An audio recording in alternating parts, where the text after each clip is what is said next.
Señor, de escudriñar, Señor, tu palabra, Padre Santo, y enseñarla a otros, Señor. Pidiendo, Señor, que seas tú, Señor. Lléname de tu Espíritu Santo, Padre, para que tú seas el que me guíe, el que guíe este estudio de hoy.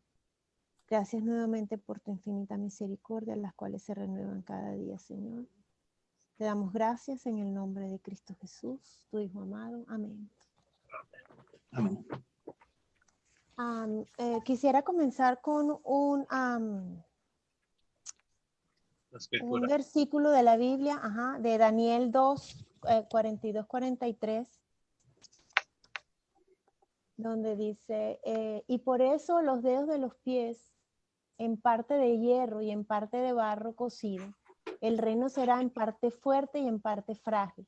Así como viste el hierro mezclado con barro, se mezclará por medio de las alianzas humanas, pero no se unirán el uno con el otro, como el hierro no se mezcla con el barro.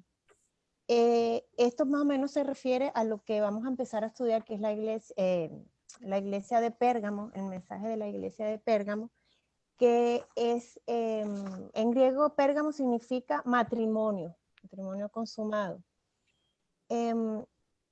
Y es el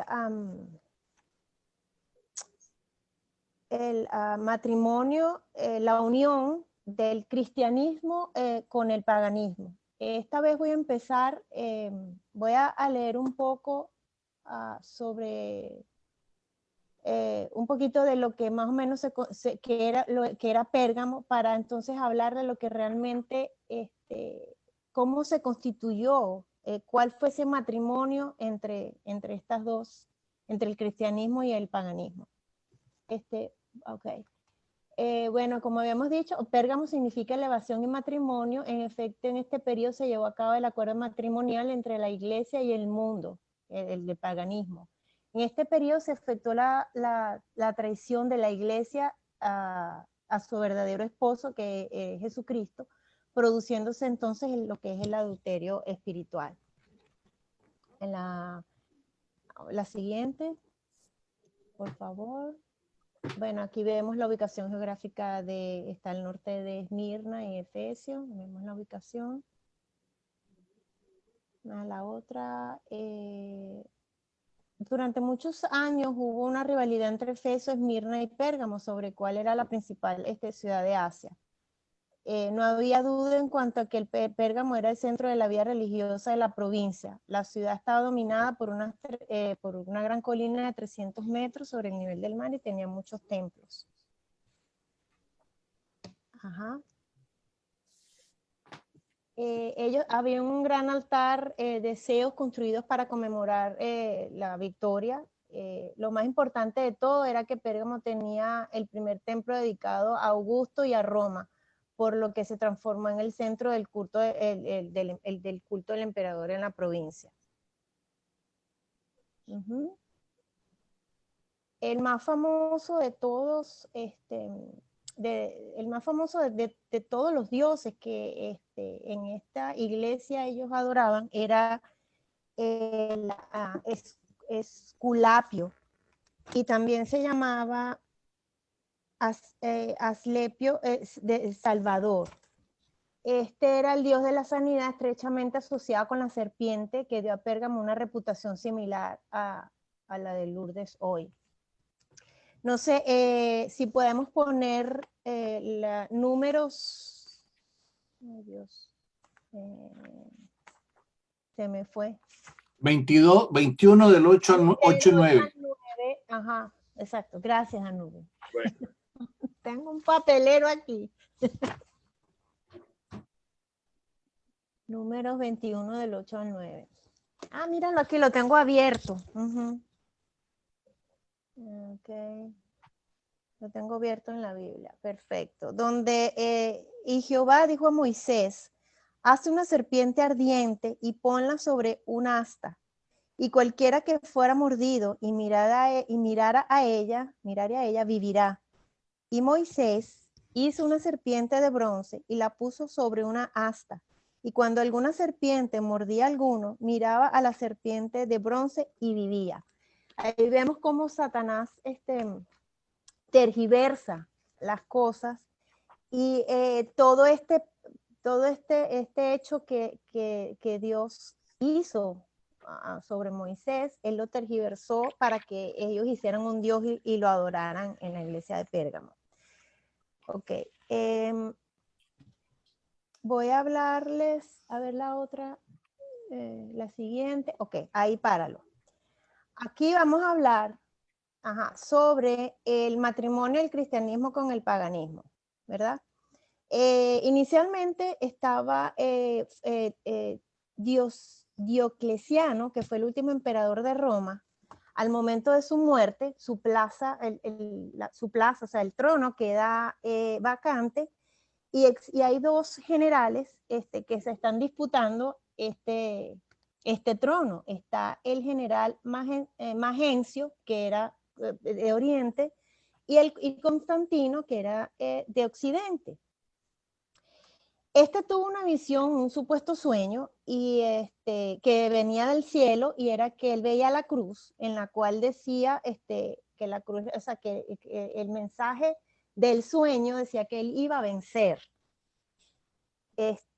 Debido a esto, él inmediatamente mandó a pintar en todos sus, en su estarte de guerra y escudos y todo eso, él mandó a pintar las cruces por ese mensaje que recibió, y efectivamente él ganó esa batalla y gracias, o sea, como consecuencia, él decide, entonces él toma el trono ya él se hace emperador, y él decide asumir el cristianismo como la religión del Imperio Romano. Entonces, Constantino emite un edicto de Constantino, que edicto significa ordenanza, decreto, ley. Si voy muy rápido, me avisan. Y aquí podemos ver en todo esto cómo esto se asemeja, vamos, a lo que realmente son las iglesias, o es la iglesia católica de hoy. Primero, él invita a los dirigentes romanos y cristianos a que vieran el acto. Dos, él reúne a 400 obispos paganos, los cuales van a ser dirigidos por él en el concilio. Tres, Constantino dirige el concilio siendo llevado en un trono dorado. Allí en la escritura donde dice el trono de Satanás, donde mora Satanás, se refiere pues al trono que tenía Constantino. Él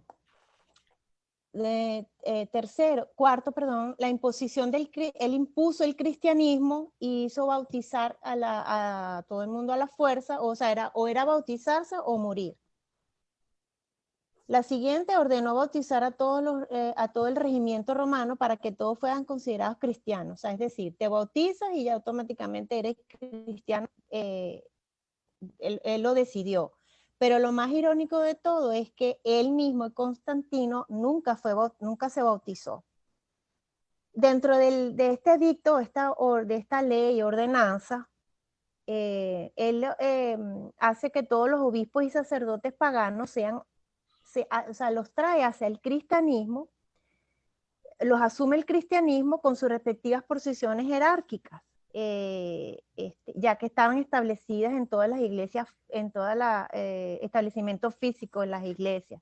Entonces ya estas pasarían a la propiedad de la nueva iglesia romana.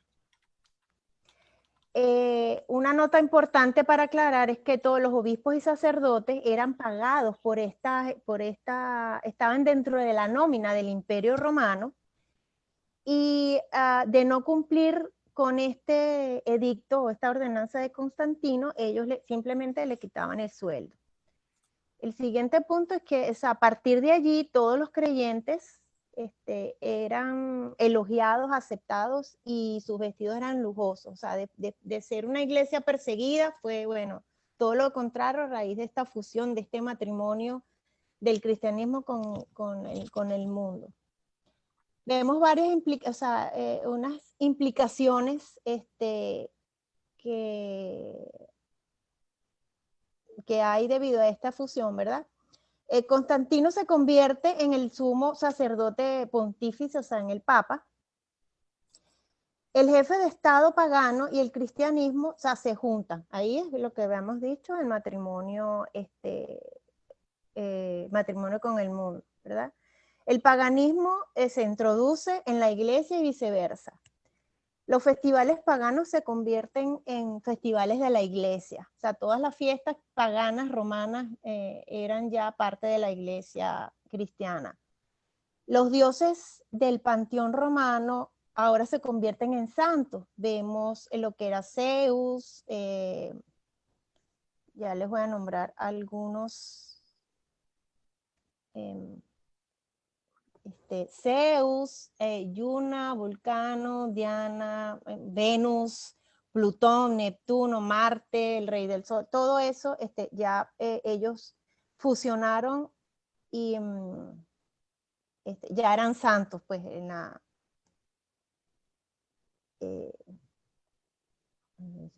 me perdí, no, mentira. Ahora se convierten en santos todos estos dioses del panteón romano. Ahora él impuso pues que había que hincarse a estos ídolos paganos. Queda una facultad del Papa, queda como facultad del Papa los sacramentos de la Iglesia Católica, que son los siguientes. El bautismo, ¿verdad? El bautismo es niño, que quitando ya con esto es para quitar el pecado original. La confirmación, ay no, mira, me salté una parte. No. Mentira, sorry. El bautismo en niño, quitando el pecado original, la confirmación, que es para ellos es recibir el Espíritu Santo, la reconciliación, que es el perdón de los pecados a través de esto, uno se confiesa a través con el sacerdote y él te absuelve de los pecados. La comunión, que es la relación con Cristo, el matrimonio, que es el compromiso delante de Dios, el orden sagrado, que solo la Iglesia Católica, esto quiere decir que solo la Iglesia Católica tiene la potestad de decir quiénes son sacerdotes, cuáles son los nuevos sacerdotes. La unción de los enfermos, que son los santos óleos, lo que significa que esto significa que la Santa Madre Iglesia, o sea, que la Virgen María, es la que lleva a Cristo a las personas que fallecen.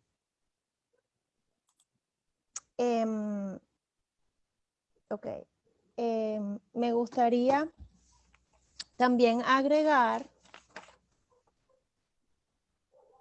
vamos a ver aquí, hablar de la siguiente, afiliación. Es una afiliación política y religiosa que da problemas especiales para los cristianos. Los títulos del Señor, Salvador y Dios eran aplicados continuamente al emperador, algo que los cristianos no podían menos que resistir a la luz exclusiva de edición correcta a Jesús. Yendo con la base escritural, perdón, no sé si quieres agregar algo, Danubio. No, va bien. Muy bien. Va bien. Ok. Ya vámonos a las escrituras. Ok. En Apocalipsis 2:12, y escribe el ángel de la iglesia en Pérgamo, el que tiene la espada aguda de 2 filos, dice: siempre como en las demás épocas, la carta es enviada al ángel, es decir, al conjunto de mensajeros que dirigía la iglesia. Aquel Señor se identifica como el que tiene la espada de 2 filos. ¿Por qué decimos de 2 filos? O sea, porque separa el alma y el espíritu, y esas dos filos, o sea, la palabra de Dios salva, viene a salvar y a juzgar. Y aquí es donde se revela nuestro Señor Jesucristo. La próxima. Yo conozco tus obras donde moras y donde está el trono de Satanás. Cuando habíamos dicho que el trono de Satanás era, está representado por el trono de Constantino, ¿verdad? Y todos los dioses que ellos ponían, incorporaron o desplazaron a Jesucristo. Pero retienes mi nombre y no has negado mi fe, ni aun en los días en que Antipas, mi testigo fiel, fue muerto entre vosotros, donde mora Satanás. Había un grupo de cristianos que ellos estaban fieles a Jesucristo. Entre estos estaba Antipas. Dame un segundo. Ay, Dios mío. Se me perdió esa hoja.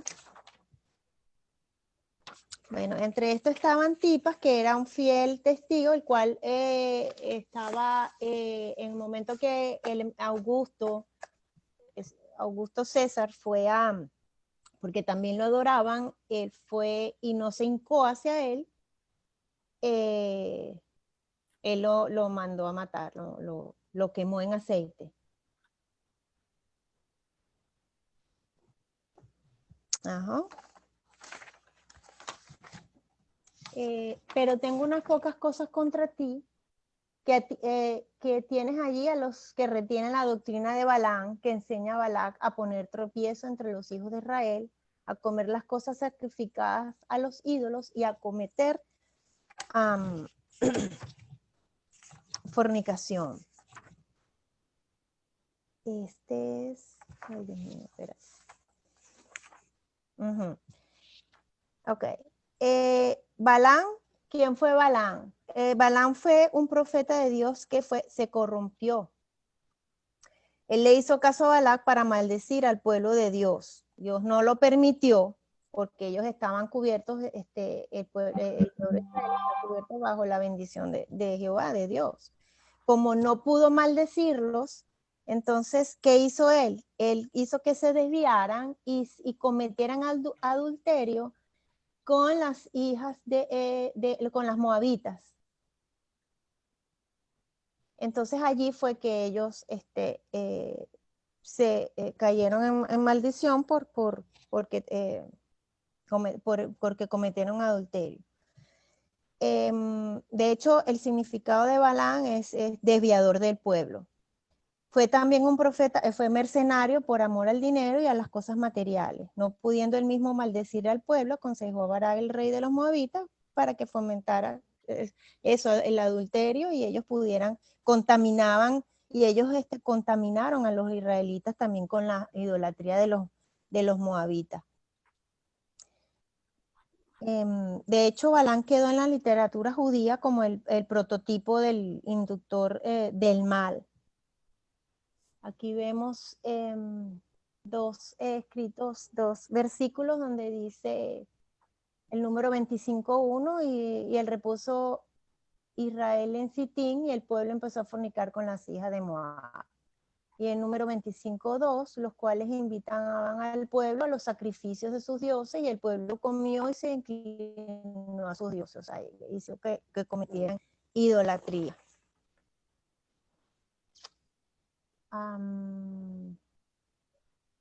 Ok, ya eso lo vimos. ¿Cuál es la doctrina de Balaam?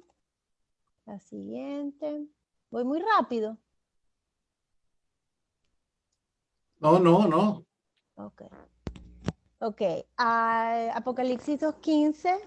También tienes a los que retienen la doctrina de los nicolaitas, la que yo aborrezco. La palabra nicolaita proviene del nicolaísmo, que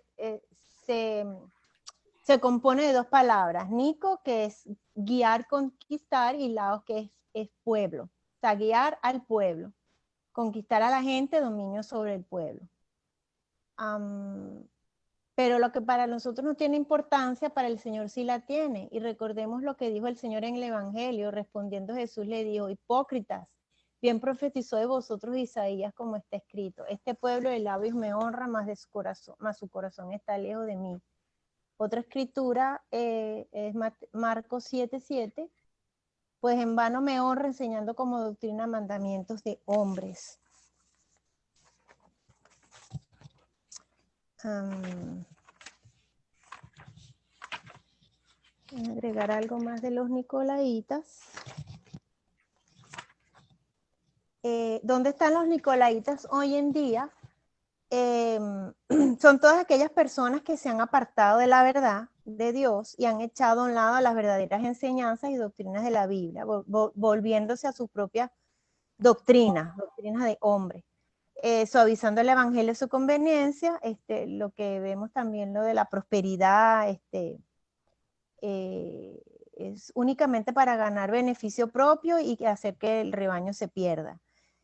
El mundo lamentablemente está lleno de ellos, dijo Jesús, por sus frutos lo conoceréis, Mateo 7:20.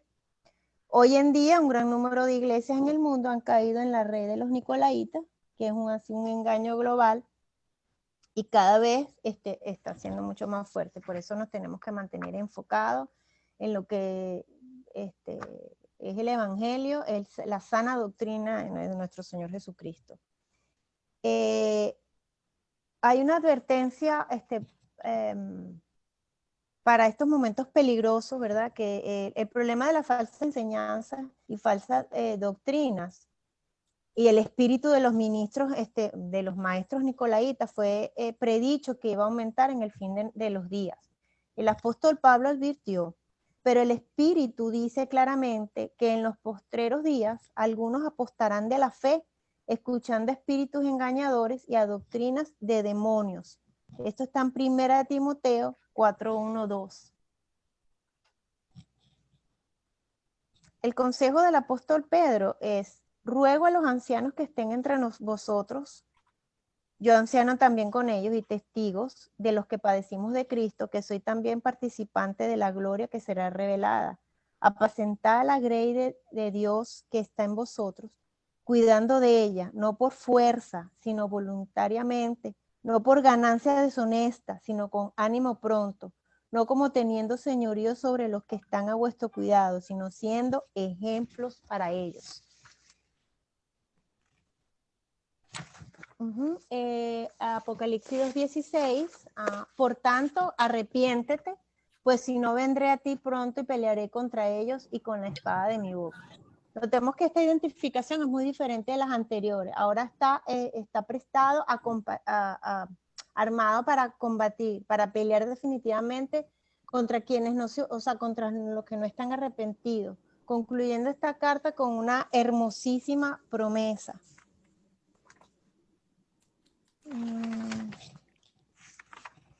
El que tenga oídos, oiga lo que el Espíritu le dice a las iglesias. Al que venciera daré a comer el maná escondido y le daré una piedrecita blanca. Y en la piedrecita está escrito un nombre nuevo, el cual ninguno conoce, sino aquel quien lo recibe.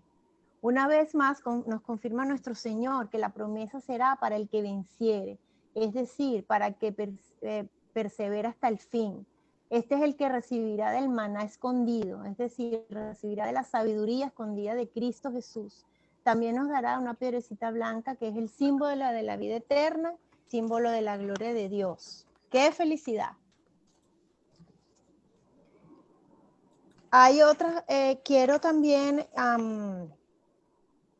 agregar, esto no está allí, lo tengo aquí yo, eso fue lo que me pasó el hermano Danubio, de lo que son las falsas enseñanzas que contradicen a las escrituras. No sé si lo quieres exponer tú o... Adelante, Sarina. Mira, Danubio. Bueno, Hermes, está bien. Suba el documento que yo le mandé en la página 11. Eso lo revisamos Sarina y yo.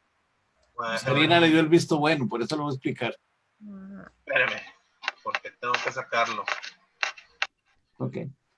Es bien interesante la forma en que Sarina está explicando lo de la iglesia de Pérgamo.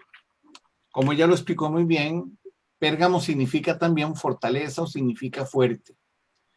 La iglesia de Pérgamo, como ya lo dijo, estaba en la profecía de Daniel 2:42-43, donde Daniel hace referencia a que la iglesia se casaría con el mundo y que ninguno de los dos podría estar para siempre juntos. Eso se produciría un divorcio. Entonces, en la iglesia de Pérgamo nosotros nos vamos a encontrar, como también Sarina lo explicó, yo voy a tratar de ampliarlo un poquito más, cuando ella habla de el trono de Satanás. El trono de Satanás se genera por algunas razones. Primero, porque era una ciudad neta y totalmente pagana. La ciudad de Pérgamo era una ciudad absolutamente pagana. Dos, porque estaba Zeus, que era el dios de los dioses. Y tres, porque estaba también Esclepio o Esculapio Sóter. Sóter significa salvador. Entonces, lo que está dando a entender cuando Sarina está explicando este concepto es que, y además estaba la estatua del César que habían mandado a hacer. Diocleciano había terminado, la página 11, Hermes. Diocleciano había terminado su periodo y como lo contó Sarina, había habido un conflicto entre las dos, página 11, entre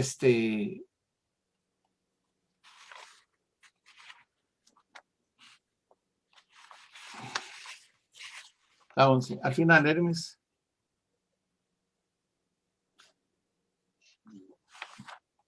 Un poquito más. Ahí. Entre Magencio y Constantino. La pelea se produce, gana Constantino y ya Sarina describió todo el proceso en el que él había estado. Al entrar él, es importante también mencionar que en ese momento en Roma había una crisis religiosa muy profunda, una crisis religiosa muy grande y que era obligación del emperador que estuviera levantarle la moral al pueblo y proveerles un Dios que fuera lo suficientemente fuerte para que ellos pudieran tenerlo como tal. Para ellos era muy importante la figura de un Dios con características humanas.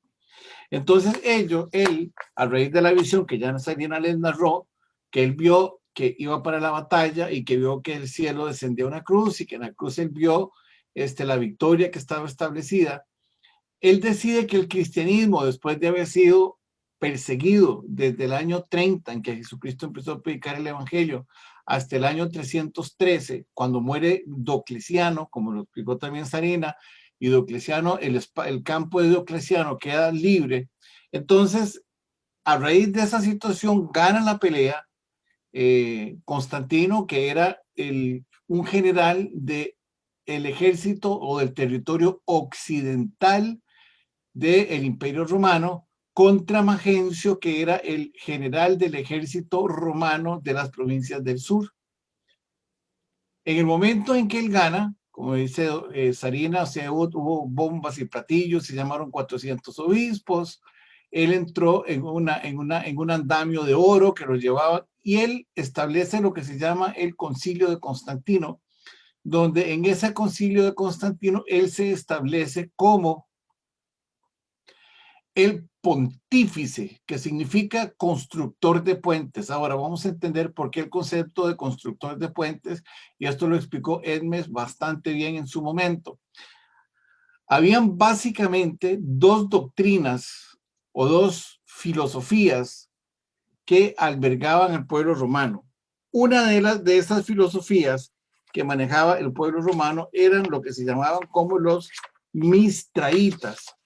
Los mistraitas básicamente tenían establecido que el sacrificio de un animal y el consumir su carne y su sangre eran lo que redimía al pueblo. De ahí es donde sale la transubstanciación que nosotros vemos hoy en día y la que nosotros conocemos dentro de la Iglesia Católica. Esa es la transubstanciación. Además de que la Iglesia Católica tenía siete sacramentos, los mistraitas también tenían 7 sacramentos internamente dentro de ellos. Esa era una parte que tenía que conciliar, porque básicamente el mistraísmo era la religión que manejaba el ejército y algunos de los césares. Por el otro lado tenemos los etonitas. Los etonitas creían en los dioses del panteón, como Karina lo mencionó. Dentro de los dioses del panteón nosotros teníamos a Zeus, teníamos a Atenea, teníamos a Dionisio, teníamos a Esculapio, tenía una imagen del Papa, o sea, habían varios dioses ahí, y esos dioses tenían representaciones de algo, como los santos hoy en día. Hay el santo de San Isidro el Labrador, que es el santo de la agricultura, está el de San Cristóbal, que es el de los marineros, está el de San Judas, que usted lo pone detrás de la puerta y le aparece novio. O sea, hay una serie de imitaciones de lo que nosotros conocemos como el panteón. Los etonitas, que eran básicamente los césares, creían en eso porque ellos eran adorados. Entonces tenemos esas dos situaciones ahí. Entonces él tiene que conciliar esas dos doctrinas. Además de que el Imperio Romano estaba lleno de iglesias, estaba lleno de edificios, y esas iglesias paganas eran manejadas por obispos paganos. Cuando Constantino, como bien lo explicó Sarina,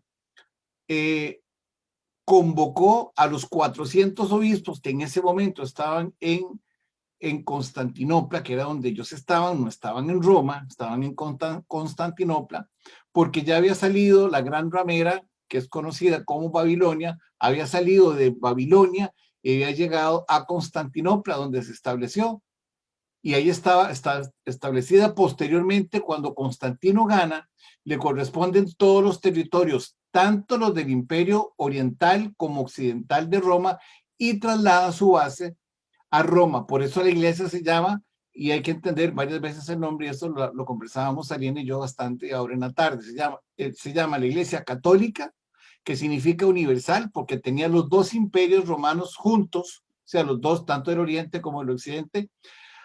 Apostólica, porque ustedes vieron que en la iglesia de Éfeso estaban lo que se llamaban los falsos apóstoles, que los consideraron mentirosos. También estaba la orden sacerdotal, que nosotros ya habíamos visto también en Mateo 23, y ahora se juntaba todo eso y aparece una iglesia que se llama la Iglesia Apostólica, pero aparece ahora con la instrucción de los nicolaitas. Ahora hay un superior, y ese superior se llama el constructor de puentes, y ese constructor de puentes significa Papa. Entonces el Papa tiene ahora que unir toda esta serie de filosofías paganas que estaban en ese momento e introducirlas dentro del cristianismo. Por eso es que el cristianismo tiene el valor de que para que usted crea lo que esté establecido, tiene que aparecer en la palabra de Dios. Y durante ese periodo de tiempo, en unión a todo el paganismo con el cristianismo, en el edicto de Constantino, se establecen primero varias cosas. Antes de entrar específicamente en el detalle, como habían 7 sacramentos que se manejaban a nivel de los etonitas y de los mistraitas, la Iglesia Católica también establece 7 sacramentos que son única y exclusivamente facultad de la Iglesia, porque aquellos obispos que estaban en aquella época sirviendo al Imperio Romano, que eran pagados directamente por el Imperio Romano, cuando Constantino entra y establece el edicto o establece el concilio de Constantino, ya lo explicó Karina, todo el ejército romano debió de haberse convertido. Y no solamente el ejército romano, sino que también todos los oficiales y todos los servidores del ejército romano se tenían que convertir. De manera tal que como el ejército romano pagaba, y aquí hay una similitud con la iglesia de hoy en día, el Estado le paga a la iglesia para que esté establecida, que era la costumbre en Roma, que no era la costumbre en los tiempos de Jesús. Acuérdense ustedes cuando llegó Jesucristo y lo tentaron los herodianos y le dijeron, ¿es lícito darle el impuesto al César? Y él dijo, dale al César lo que es de César y a Dios lo que es de Dios.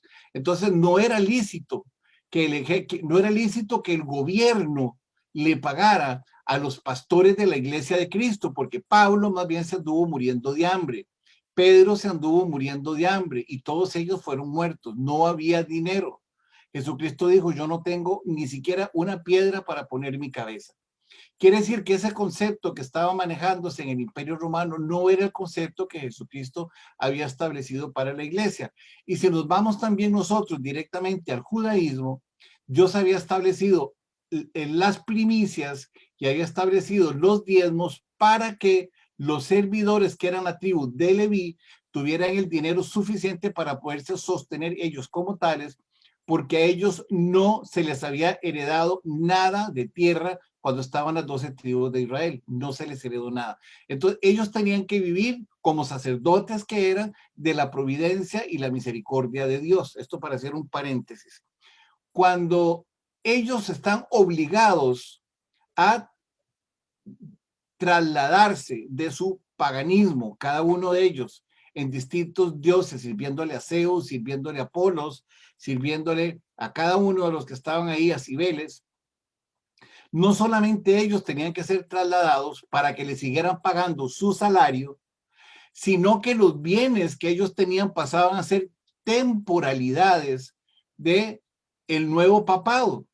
Y ahí es donde aparecen todas las iglesias que ustedes encuentran en Roma, porque no hay más iglesias en el mundo que en Roma de la calidad que existen en Roma. Entonces, el concepto de que la iglesia sea la propiedad, sea la dueña de las propiedades donde están los edificios construidos, vienen desde el Imperio Romano, desde ahí queda establecido.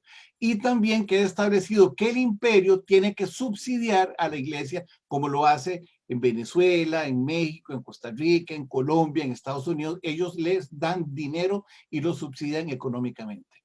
Entonces, entendiendo el entorno que ya Sarina ya había explicado, ellos dejan establecidos los sacramentos. Los sacramentos significan que solamente esa iglesia que es universal, que es apostólica, que ya también lo había dicho el apóstol Juan en 2.1, que son 2.2, que son falsos apóstoles, que son mentirosos. Y Jesucristo había hablado de la orden sacerdotal en Mateo 23, que eran templos blanqueados, serpientes, víboras, o sea, así había hablado él de ellos. Ahora entran en un proceso totalmente diferente, en un proceso nuevo, y se va a establecer una doctrina que tiene una mezcla de todos ellos. Y eso es lo que nosotros entendemos ahora como la Iglesia Católica. Más adelante vamos a entender también por qué es que se establecen ciertos libros apócrifos. Porque el concepto del panteón, había un panteón romano y había un panteón griego. Y para poder conciliar a los dos, tenían que aparecer las doctrinas que aparecían en los dos, tanto en los romanos como en los griegos, que es lo que ahorita nosotros vamos a estudiar. A raíz de eso, solamente tiene derecho la Iglesia Católica a, vamos a ver, primero, el bautismo. El bautismo se establece durante el Imperio Romano porque la iglesia se preguntaba que si un niño se moría, ¿para dónde iba? Y se les olvidó leer Mateo 18, Mateo 10, donde dice Jesucristo, dice, dejad que los niños vengan a mí, porque de los tales es el reino de los cielos. Quiere decir que todos los niños antes de la etapa de la conciencia, porque Jesucristo fue bautizado, fue presentado en el templo, fue presentado en el templo cuando tenía 12 años y fue bautizado por Juan el Bautista, que solamente bautizaba en agua, cuando él tenía 30 años, porque ya tenía el nivel de conciencia para decidir. La Iglesia Católica lo cambia y establece que ahora, por si los niños se morían, entonces ya no tuvieran el pecado original. ¿Quién iba a otorgarles a ellos la absolución del pecado original? La Santa Madre Iglesia. ¿Y a quién representa la Santa Madre Iglesia? Pertenece a una doctrina falsa, que es la iglesia que sigue. Pero entonces, son ellos los únicos que pueden establecer exactamente el bautismo. Solamente ese bautismo sucede. Cuando usted se bautiza, y todos los que estamos aquí hemos pasado por esa experiencia, usted se va a su iglesia. Bien, todo esto me lo enseñó Sarina ahora que estábamos hablando. Cuando usted se bautiza, ¿verdad? Lo que sucede es que a usted le levantan un acta del lugar donde usted fue bautizado, lo que se llama el acta del bautismo. Esa acta se va para Roma Y esa acta, estando en Roma, lo constituye a usted como un ciudadano romano. Ahí, así está constituido. Entonces, en la época antigua, aquí algunos tal vez podamos dar fe de eso dependiendo de la edad, cuando en su país no había un registro civil donde las personas que nacían se registraban en aquel momento, había que recurrir a la iglesia para que la iglesia buscara entre sus libros y pudiera dar fe en qué fecha fuimos nosotros bautizados. Y esa fecha en la que aparecía usted bautizado era la fecha en que usted nacía, para que vean ustedes la coincidencia que había entre un concepto y el otro concepto. Entonces vamos a ver. Las personas dentro de la iglesia eran católicos, apostólicos y romanos. Era muy importante el concepto de ser romano porque la iglesia romana, como la palabra lo dice, pertenece al imperio romano. Entonces vamos a ver algunas de las características que estuvimos estudiando Sarina y yo ahora en la tarde, y que obviamente con Hermes también las hemos visto en muchas oportunidades, de cuáles son las enseñanzas que van a dar pie a falsas doctrinas y que el hermano Jaime va a empezar a explicar cuando Hermes termine de dar lo que se llama la iglesia de Sardis, que es una iglesia muerta. Entonces vamos a ver, la primera dice, los creyentes deberían de ser bautizados con una bandera en vez de ser sumergidos en agua. ¿Por qué con una bandera? ¿Con cuál bandera se iban a bautizar? Con la bandera del Imperio Romano. Eran católicos, apostólicos y romanos. Y las personas tenían que ser bautizados bajo el concepto del Imperio Romano. ¿Ok? Y eran bautizados en agua, y ellos hablan de ser, en vez de ser sumergidos, tenían que ser aspercidos, o sea, les iban a tirar agua y no se iban a sumergir en el agua. Entonces, el bautismo por inmersión es el que Jesucristo hace y narra en los evangelios. El bautismo que hace la Iglesia Católica no aparece en agua, y obviamente lo tenían que hacer así, porque en aquel momento no se podía meter a un niño al agua porque no se sabía lo que estaba sucediendo. Entonces, aquí tienen el primer concepto. El concepto del bautismo ya cambia radicalmente. Pero antes de entrar a eso, voy a dar yo los 7 sacramentos que maneja la Iglesia Católica y que son única y exclusivamente propiedad de ellos. Nadie más puede hacer lo que aquí se dice. 1. Solamente un sacerdote católico puede bautizar, nadie más. Solamente ellos lo pueden hacer, contrario a lo que dice Mateo 28 y Marcos 16, donde dice, id por todo el mundo y bautizar. Dice ir, ¿a quién está dando? A todos nosotros. Y bautizarlos en el nombre del Padre, del Hijo y del Espíritu Santo. Y si usted se va a la vivencia propiamente de la iglesia, en el libro de Hechos, capítulo 2, versículo 38, la palabra dice que tenemos que ser bautizados en el nombre de Jesucristo. O sea, ahí hay una diferencia. Pero el bautismo se tiene que dar en un proceso de 3 partes. Dice, 1, arrepiéntase. Usted tiene que arrepentirse de los pecados. 2, dice, bautícese. Bautícese significa darle a usted a una asamblea el derecho a que usted confiese voluntariamente que Jesucristo es su Señor y que es su Salvador. Y la tercera parte, después de que usted se arrepintió, después de que usted se bautizó, ahora dice que entonces recibiréis el poder del Espíritu Santo. Así quedó establecido en la iglesia. Así quedó establecido en la palabra de Dios. Entonces, hay una diferencia conceptual grande entre un concepto y otro. Entonces, el bautismo quita el pecado original cuando usted es bautizado por un funcionario o un sacerdote de la Iglesia Católica. Ahora ustedes van a ver cómo esto se convierte en un círculo y solamente ellos pueden producir la salvación de las personas porque es la Santa Madre Iglesia. Número 1, entonces, el bautismo solamente puede ser otorgado por la Iglesia Católica y a través de un sacerdote que ha sido debidamente consagrado por ellos, pero la consagración la vamos a ver después. Ya tenemos el primero. La segunda es la confirmación, que es un periodo después. En esa confirmación que se hace, que solamente se hace delante de la Iglesia Católica, la persona recibe lo que se llama el Espíritu Santo. Antes no lo puede recibir. Ese es el concepto de la confirmación.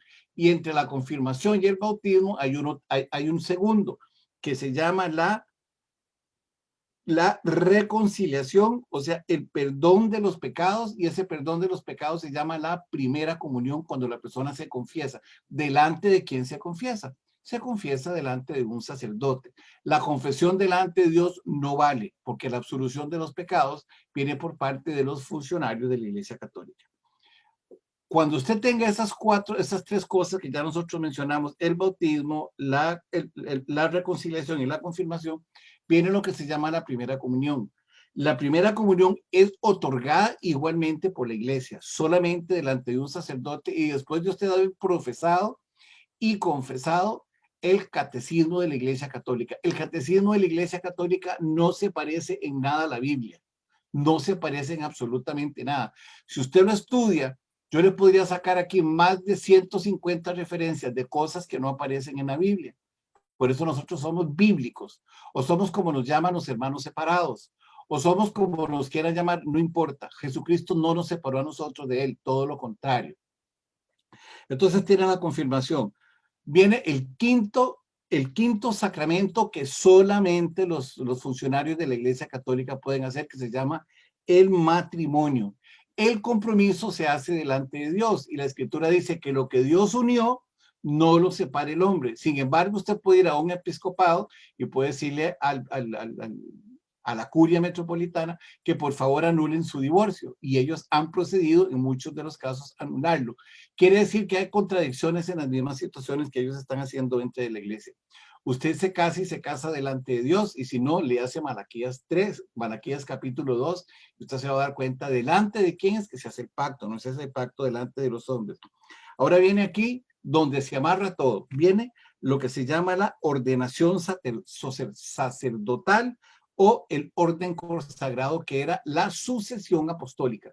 Solamente la Iglesia Católica puede ordenar sucesores al Papa, y solamente el Papa puede determinar lo que son los arzobispos, los obispos, toda la estructura que ellos tienen, que es una estructura nicolaíta, como nos explicó Sarina.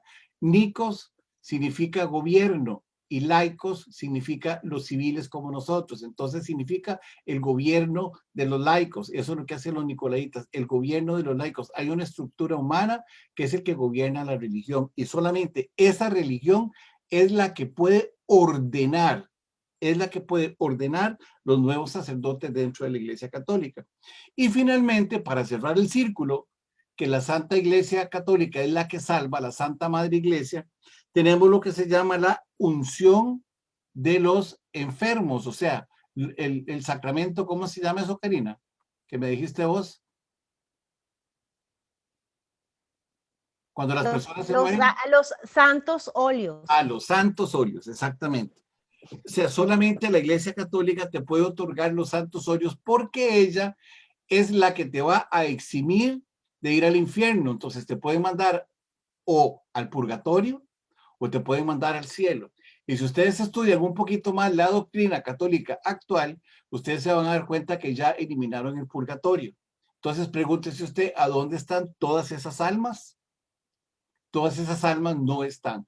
Si repasamos un poquito más la doctrina de Balán, ustedes se van a dar cuenta que en la doctrina de Balán, a Balán le pagaron para que Balac, que odiaba a los judíos, Balán maldijera al pueblo de Israel. El pueblo de Israel no se pudo maldecir. ¿Por qué? Porque Dios no lo quiso, y Balac cobró. ¿Cómo se sacan las almas del purgatorio? Haciendo misas o haciendo novenarios, o lo que se llamaban indulgencias en el tiempo pasado. De todo esto podemos hacer la próxima clase del viernes, para que ustedes pregunten todo lo que quieren, y para eso está Sarina, para contestarles todo, ¿verdad? Entonces, si usted se da cuenta, el ciclo se cierra cuando la persona se muere. Cuando la persona se muere, le van a dar los santos óleos, y al darle a usted los santos óleos, lo que está diciéndole es que la iglesia a usted lo salva. Y la iglesia no es un edificio ni son personas. El libro de los Hechos, en el capítulo 7, dice que el cielo es mi trono y la tierra es el estrado de mis pies. O sea, significa algo totalmente diferente. Teniendo eso en mente, que eso viene del mistraísmo, Eso viene del mistraísmo, los 7 sacramentos vienen del mistraísmo. Y los etonitas, que son los santos, porque el dios mayor era Júpiter y era el dios Sol. Y resulta que el domingo, el día de descanso de los judíos es el sábado. Y la Iglesia Católica lo cambia para el domingo en celebración del Día del Sol, que en inglés tiene un parecido mejor que se llama Sunday. ¿Ok? El calendario que nosotros manejamos hoy fue primero lo que se llamó el calendario juliano, donde los Césares agregaron 2 meses, el de Julio César y el de César Augusto. Pero había una diferencia en tiempo y entonces mandan a hacer el calendario gregoriano. El calendario gregoriano lo mandó a hacer la Iglesia Católica, que es el que nosotros manejamos hoy en día. Después les voy a decir qué significa cada uno de los días, de los meses. Pero en el calendario semanal, lo que se tiene establecido dentro del calendario gregoriano es el horóscopo. Lunes es la luna, martes es Marte, miércoles es Mercurio, jueves es Júpiter, viernes es Venus, sábado es Saturno y domingo, que en inglés es Sunday, es el Sol. Entonces, todo el paganismo que estaba manejado dentro del concepto de los griegos y los romanos queda involucrado directamente en los meses que nosotros tenemos y se establece un pacto a nivel mundial que en las regiones celestes nosotros estamos celebrando días paganos todos los días. El calendario judío era un calendario agrícola, no era un calendario en celebración de ninguna fecha. El calendario decía cuándo debía usted de producir, qué era lo que debía de producir y usted tenía que dejar descansar sus tierras una vez cada 7 años. El pueblo de Israel fue castigado 70 años en el cautiverio, y después lo vamos a ver ahorita, ya no falta mucho para que lo veamos, porque ellos no cumplieron con lo que estaba establecido en el calendario hebreo. Todos estos es para ilustrarnos un poco y tratar de explicar un poquito más o profundizar un poquito más en lo que ya Karina había explicado. Entonces vamos a ver otra vez, empecemos, dice, los creyentes se bautizan en agua, perdón, subiste un poquito, Hermes. Un poquito más, un poquito, ok, ahí dice, ok, ya vimos el primero, ya entendieron ustedes los sacramentos y todo lo que está aquí dicho se establece en el Concilio de Constantino. Todo lo que se dice aquí está escrito en el Concilio de Constantino. 2. Dice, rociar un poquito de agua a los bebés en vez de bautizar a los creyentes que ya entienden. O sea, el pecado original se quita en los bebés, no en las personas. Por eso decimos hoy en día que el que peca y reza empata. Porque ya no hay una necesidad de arrepentimiento. Hay una necesidad de confesión ante otra persona, pero no hay una necesidad de arrepentimiento. Y la palabra de Dios dice, cuando estaba anunciando Juan el Bautista la llegada de Jesucristo, dijo, arrepentíos, porque el reino de los cielos se ha acercado. No dijo en ningún momento Juan el Bautista, vengan a mí y yo les perdono porque ya Jesucristo vino. Él dijo, arrepiéntanse. Entonces, el concepto del bautismo cambia. ¿A quién se está salvando? Supuestamente a los niños, porque no tienen uso de razón, y a los adultos no. ¿Por qué? Porque ya son parte de la Santa Madre Iglesia. 3. Este les va a parecer un poquito extraño cuando lo discutimos con Karina, con Sarina nos dio un poquito de risa. Dice, sí, permitir que los creyentes participen solamente de la Santa Cena, dice, solamente de la mitad de la Santa Cena y únicamente del pan y no del vino. Nos quedamos analizando nosotros un poquito ese concepto y vamos a ver qué es lo que pasa. En las iglesias cristianas, como lo vamos a hacer este domingo, nosotros vamos a partir el pan y vamos a tomar el vino, porque eso fue lo que Jesucristo dejó establecido. Este es mi cuerpo que será derramado y la sangre que será derramada por vosotros. Entonces, cuando usted va a bautizar, Sarina, ábrame el volumen. Cuando usted va a comulgar a la Iglesia Católica, porque dice que es la mitad, ¿qué le dan a usted? Solo la hostia. Solo el pan. Solo el pan. ¿Y el vino? Se lo toma el cura. La iglesia no participa del vino. No. Y eso no es lo que queda instruido directamente dentro de la iglesia.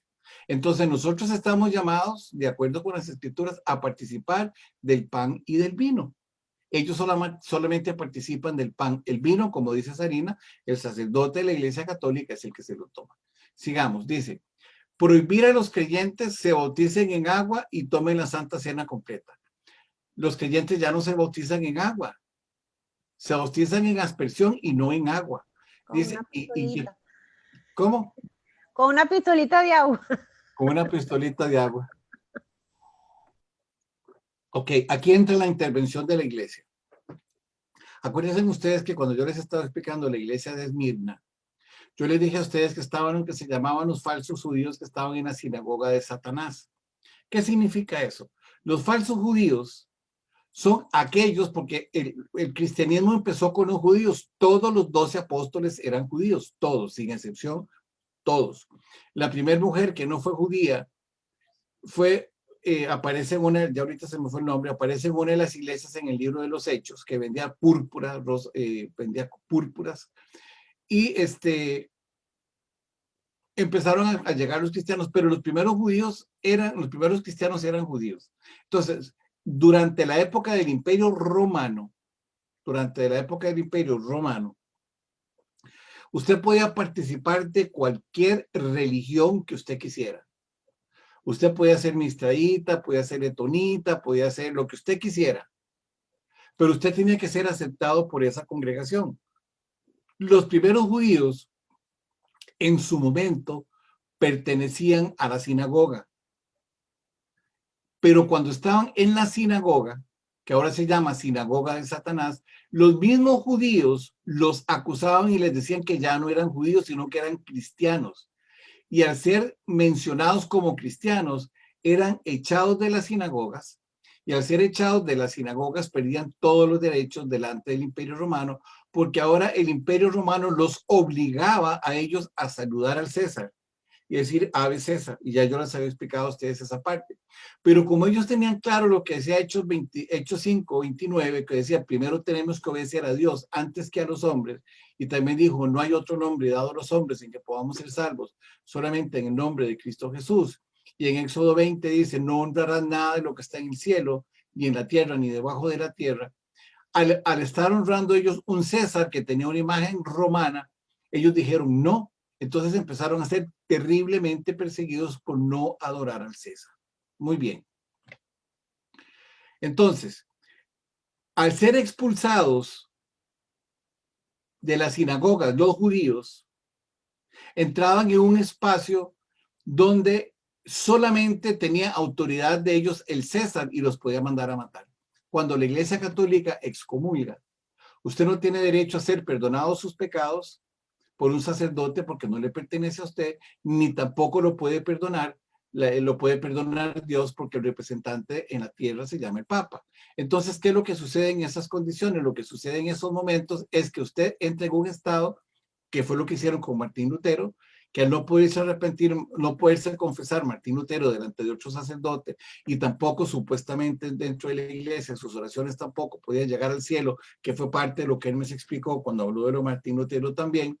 Ustedes se van a dar cuenta de que lo que sucedía con los cristianos era que quedaban en manos de Satanás y podían hacer todo lo que ellos quisieran. Por eso se llaman entonces los falsos cristianos. ¿A dónde iban? Los falsos cristianos no iban ni al cielo, ni tampoco iban al purgatorio.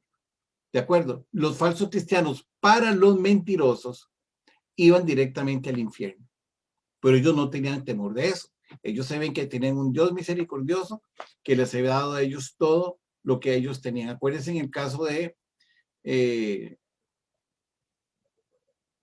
Policarpo, que era el pastor de la iglesia de Esmirna, y llegan los soldados romanos a tomarlo preso, y entonces le dice el soldado romano a Policarpo, que era el pastor de la iglesia, y le dice, si tú niegas hoy a tu Dios, y si tú niegas hoy a tu Jesucristo, yo te perdono la vida de quien dependía, la vida dependía de él, igual que el aborto hoy en día, la vida dependía de él, la vida no dependía de Dios. Entonces se vuelve y le dice a Policarpo, dice, ¿cómo crees tú que yo voy a negar a mi Dios? Si Dios durante 80 años me ha sido fiel, y tú quieres que porque yo adore a un hombre, niegue lo que toda la vida me ha dado todo. Le digo, no, mátame si quieres. Y obviamente lo mataron. La historia es un poquito más larga, pero a Policarpo lo mataron en esas condiciones. Entonces, el estado de indefensión al que el Imperio Romano te mandaba y el estado de indefensión en el que usted entraba al haber sido expulsado de las sinagogas por los falsos judíos o por los falsos cristianos, hacía que usted no fuera ni al infierno, ni tampoco fuera al cielo, ni tampoco fuera al purgatorio. O sea, el único lugar que le quedaba a usted era, perdón, era solamente ir al purgatorio. Entonces, para conciliar una serie de enseñanzas que aparecen en el libro de Judith y en el libro de Baruch, las personas se salvan de acuerdo a las ofrendas que están dando. Después les doy los versículos. Se salvan de acuerdo a las ofrendas que dan, y ahí empiezan entonces las indulgencias. Entonces, para sacar un alma del purgatorio, hay que pagar para que salga. Entonces viene aquí el punto que sigue ese. Hay un lugar llamado purgatorio entre el cielo y en la tierra. Y entre el cielo y en la tierra, lo único que está es el segundo cielo, que es donde está Satanás con sus secuaces. Le dice, para alcanzar el cielo, las personas deben pasar primero por el purgatorio y pagar por sus culpas con sufrimiento. Y la palabra de Dios dice que el sufrimiento de nosotros no es físico, porque en el libro de los Corintios, 1 Corintios 15, 50 y 54, dice que ni la carne ni la sangre heredan el reino de los cielos. Ni la carne ni la sangre, solamente el alma. Y cuando usted se va directamente a Filipenses 3:21, lo que la palabra dice es que este cuerpo mortal, donde Satanás se complació en humillarlo, será transformado, ya este cuerpo mortal será transformado a un cuerpo igual al cuerpo de Cristo. Entonces, el purgatorio no tiene nada de sustento bíblico para que nosotros lo manejemos, porque Jesucristo viene y muere por nosotros en la cruz y Él nos quita todos los pecados pasados, presentes y futuros, porque Jesucristo dijo que si nosotros nos arrepentíamos de nuestros pecados, Él nos limpiaba con la sangre del Cordero. Eso está en 1 Juan 1:7, 1 Juan 1:9 y Apocalipsis 1:4 y 5. Quiere decir que la sangre de Cristo nos quita a nosotros de todo pecado y nosotros no necesitamos de nadie, porque el único intermediador entre Jesucristo y el Padre, digo, entre nosotros y el Padre es Jesucristo, nada más. Muy bien. Entonces no tenemos que pagar con sufrimiento. El sufrimiento a que se refiere la Escritura es negarme a mí mismo, no participar de las obras infructuosas del mismo y hacer la voluntad de Dios. Seguimos. Las personas que viven en pecado entrarán al cielo. Eso es totalmente falso. Es cuestión de que nosotros leamos el juicio del trono blanco. Acuérdense que en el libro de Romanos, en el capítulo 2, dice que nosotros vamos a ser juzgados conforme al Evangelio y que el pecado será castigado. Romanos 6:23 dice que la paga del pecado es la muerte no física, la muerte eterna, porque la muerte física la tenemos toda. Entonces dice, las personas que viven en pecado entrarán al cielo. No, no van a entrar al cielo. No lo van a entrar y nadie te puede quitar el pecado, sino que solamente Dios. Sigue, el pastor de una iglesia no debe ser casado. Eso tampoco es falso. Pedro era casado y andaba predicando con los apóstoles, como también otros apóstoles también eran casados. 1 Juan 5:9 o 9:5. Ustedes lo van a encontrar. Muchos de los servidores de Dios eran casados todos. Acuérdense ustedes que a Pedro se le estaba muriendo la suegra y llegó Jesucristo y lo sanó. Entonces, ¿cómo van a decir ellos que ninguno debe de ser casado? Pedro murió siendo casado y muchos de los apóstoles también eran casados. Quiere decir que hay una gran contradicción. Dice, comer cerdo es malo. Jesucristo también no dijo nada de eso. Había mucho conflicto en los apóstoles, porque Jesucristo dijo que todo lo que había hecho él era puro. Que la carne de cerdo no sea buena para el consumo humano, esa es otra historia. Es una historia muy diferente, pero no significa que nosotros no la podamos comer. Hay consecuencias. Cuando estaban hablando del COVID, que era porque se estaban comiendo los murciélagos, se estaban comiendo una serie de tipos de animales, pues ya uno sabe que esos animales tienen sus deficiencias para la ingesta de los seres humanos, pero no vino por eso. Eso fue lo que ellos quisieron decir. Quiere decir que ningún animal, ni ninguna carne, ni nada de lo que está hecho en esta tierra, para el consumo nuestro, acarrea pecado. El que sigue, Jesús no murió en la cruz. Esto es muy de los testigos de Jehová.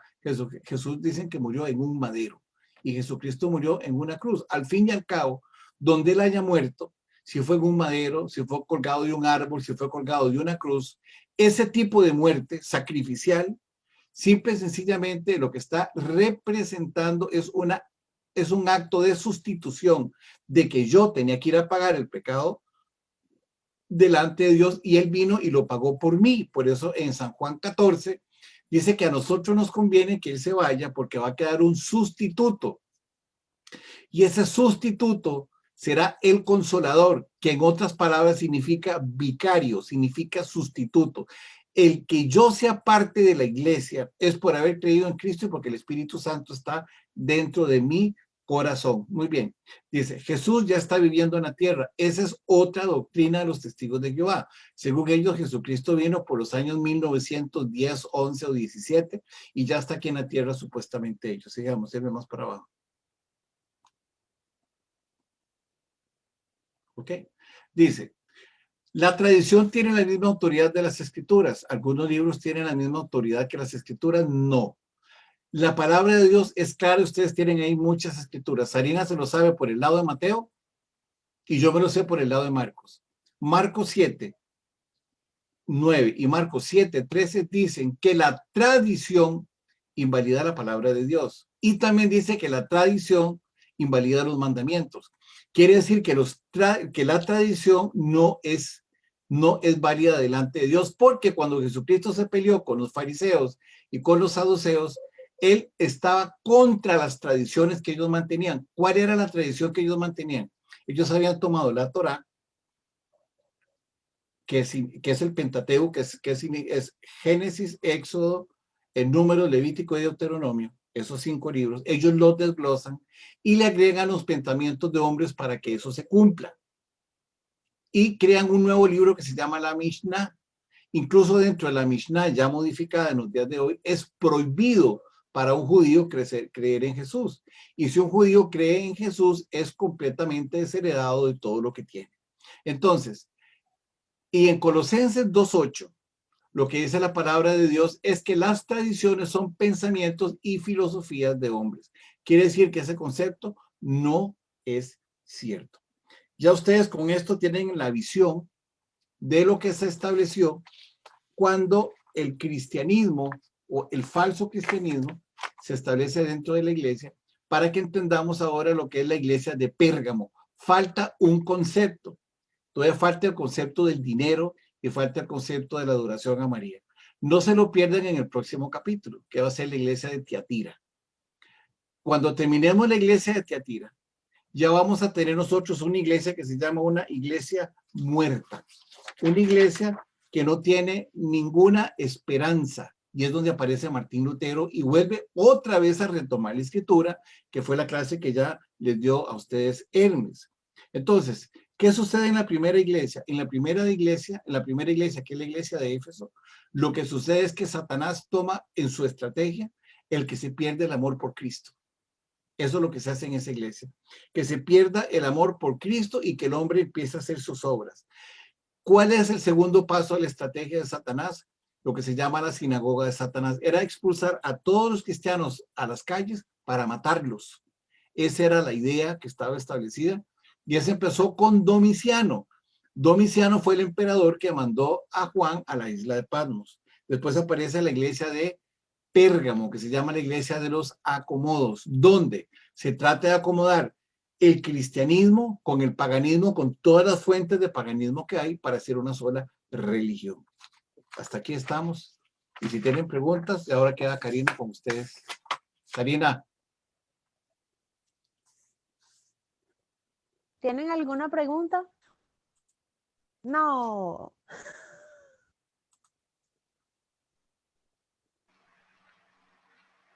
Ya puedes quitar el fondo, Hermes. Oye, Danubio. Sí. Bueno, también, por ejemplo, el Santísimo, ¿no? Que tienen ahí en la iglesia con la cajita dorada y que nada más va el sacerdote. Eso sí. Es una copia de lo que era pues en los judíos, ¿no? Que tenían pues ¿cómo le llaman? En lo que era en la iglesia, ¿no? Que ellos tenían la sinagoga, cuando sí. Tenían lo que el velo se rasgó, ¿no? O sea... No, es un símbolo pagano. La J, la H y la S son un símbolo pagano que lo vamos a estudiar ahora cuando entremos a ver nosotros la iglesia de Tiatira. Es un símbolo pagano. Porque en ninguna parte de la palabra de Dios aparece el Santísimo. No. físicamente no aparece el Santísimo. Y ellos hablan también, acuérdense que yo saqué el bachillerato en teología en la Iglesia Católica. Entonces, cuando aparece el Santísimo, ¿de acuerdo? Dicen que ellos van a exponer el Santísimo. El Santísimo no se expone porque la palabra de Dios dice que Dios nadie lo conoce. Ajá. Y la palabra de Dios dice que el Espíritu Santo está en nosotros y que el Espíritu Santo es el que nos revela la palabra. ¿Quién es el que expone el Santísimo? El sacerdote. El sacerdote. ¿Ok? Y te hace un servicio especial para exponerlo. Esa exposición no es bíblica. Acuérdense lo que dice la palabra de Dios. En el libro de Mateo 12:8 dice que Jesucristo es el Señor del descanso. Nosotros somos todo el tiempo. El Señor está con nosotros todo el tiempo. Él es el descanso de nosotros. Cuando dice, venid a mí todos los que estás cargados y trabajados, que yo los voy a hacer descansar, porque mi carga es liviana y mi yugo es fácil. Entonces, esa exposición es idolatría. Porque Dios dijo que no hagan imagen ni de lo que está en el cielo, ni en la tierra, ni debajo de la tierra. Podríamos decir entonces que hacer una imagen de Dios es buena porque está en el cielo y porque Dios, Él dijo que no. Podríamos hacer una imagen de Jesucristo, tampoco, Él dijo que no. Del Espíritu Santo, tampoco, porque Él dijo que no. ¿A dónde estaban esas imágenes? Ustedes que han estado estudiando ahora las iglesias, ustedes se dan cuenta que en todas las ciudades, en las 7 iglesias a las que les escribió Juan la carta, que eran Éfeso, Esmirna, Pérgamo, Tiatira, Sardis, Filadelfia y la Odisea, todas estaban llenas de imágenes. ¿Y de imágenes de quiénes? De imágenes de los santos, ¿de quién? Imágenes de Zeus, imágenes de Diana, imágenes de todos los que estaban ahí, de Cibeles, imágenes de todos. Quiere decir que ese concepto de imágenes no es bíblico. No es bíblico y no tiene ningún sustento bíblico para aparecer ahí, mucho menos la exposición al Santísimo, porque si usted quiere entender el concepto de la exposición al Santísimo, tendríamos que irnos a Juan 2:2 en adelante, donde dice que el cristiano es el testimonio de la palabra de Dios, esa es la exposición de Jesucristo a través de nosotros, no a través de ninguna imagen ni de ninguna circunstancia física. Exactamente. Quedamos ahorita. Pues saludo. Luego le platico una anécdota con eso del Santísimo que me pasó en la Iglesia Católica y salí bien enojada, pero ya hace mucho tiempo, ya hace como unos 4 o 5 años o 3, no sé. Ajá. Pero sí, se me quedó muy grabado eso. Dije, no, estos no saben lo que están haciendo, ¿no? Hay una cosa bien importante. Búsquese en todo el Nuevo Testamento la palabra Santísimo. Y me dicen qué versículo lo encuentra. No aparece. No sale. No sale. ¿Por qué? Porque Jesucristo nos enseñó a nosotros a través de toda la Biblia que cuando nosotros nos dirigimos a Dios, ¿cómo nos debemos de dirigir? ¿Con qué palabra? Como Padre. Padre nuestro que estás en el cielo. Se dirige como Padre. Exacto. Y cuando entremos a ver el capítulo 14, el capítulo 4, el libro de Apocalipsis, ya no se vuelve a mencionar la palabra Padre, solamente se menciona la palabra Jehová o la palabra Dios. Pero la palabra Padre es para la iglesia, porque Él dijo, yo seré su Padre y ustedes serán mis hijos. Sí. Pero la palabra Santísimo no aparece. Con los sacerdotes, ¿no? Que el Padrecito, o sea, no lo podemos llamar Padre a ningún otro que es Dios Padre. ¿Qué es Mateo 23? No llames a nadie Padre porque vuestro Padre está en los cielos. ¿Y ellos qué están haciendo? Están llamándole Padre, ¿no? A un sacerdote. Exactamente. Eso es. Bueno, ¿alguna otra pregunta? Danubio, ¿por qué? Soy Marvin. Sí, Danubio, la iglesia católica le da mucha importancia a la Virgen María, a la Madre de Dios. No se pierda el capítulo que viene, misma hora y mismo canal. Eso bueno, es lo que se llama la iglesia de Tiatira y lo que vamos a conocer nosotros como la doctrina de Jezabel. Ok, no, está bien. Okay. Esa era la duda. No tuve dudas durante la... Usted es un alumno avanzado. no tanto. Más bien estoy aprendiendo. Ya está pensando en lo que viene, ¿no? Porque está bien. Sí. Está bien, eso Ok. Bueno. ¿Alguien más? Ana Cristina, Jaime, Isela, Laura, Milton, Gildita, Sarina.